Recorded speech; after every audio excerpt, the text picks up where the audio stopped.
The West needs to start to understand that you cannot just go around playing cowboys in the world. There are consequences to your actions. If you want to stop the Houthis doing what they're doing, then call a ceasefire right now. En una reciente intervención en Sky News, la periodista y cineasta Myriam François contrarrestó de forma magistral la tendencia de la presentadora del programa de tomar una postura parcializada y descontextualizar la actualidad política. They do have the global economy, global markets hostage. Good for them. Este incidente puso de manifiesto la importancia de mantener un periodismo imparcial y basado en hechos, características que François ejemplificó durante su intervención, ofreciendo así una lección implícita sobre los principios del verdadero periodismo. There are many who are saying that, frankly, the Biden administration should have acted sooner and faster, that hundreds of billions of dollars has been put at risk because the Houthis have held this area in the Red Sea at ransom. Sorry, so just let me get this straight, Yalda. So we are bombing the poorest, one of the poorest countries in the world that has been under a humanitarian blockade. There has been famine. These people have been decimated. And we are bombing them because a couple of guys in dinghies in support for the Palestinians who are having a genocide committed against them. They're objecting to that and we're bombing them. Come on now. I mean, this is just an insane world for us to even think. I'm so sorry your Amazon packages are delayed. I really am. Like, I wish mine came on time.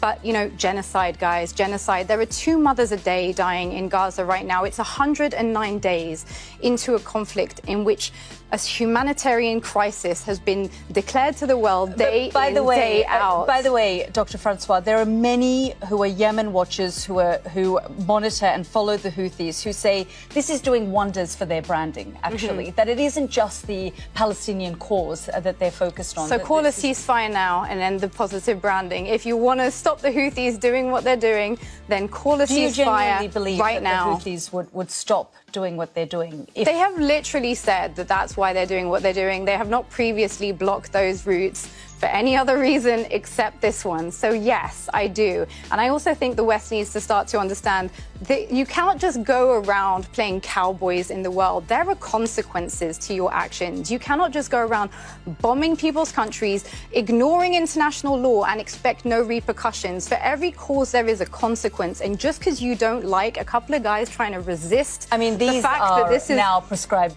terrorists. Sure, according to Western governments, well, they are also according to the Yemeni people, because they've which is a Saudi-backed government, which is essentially our people. But the Yemenis who live, you know, under Houthi rule talk about the fact that this group continues to terrorize them as well. Yeah, I'm no fan of the Houthis, apart from when they're blockading in favor of a ceasefire, which should have been called a long time ago. 55,000 people are dead in Gaza right now. There are over 60,000 people injured with no access to food, water, aid. How dare we have a conversation about trade when there are children right now being treated without anesthetic? Well, there are things that require us to make some sacrifices, and this would be one of them. They do have the global economy, global markets hostage.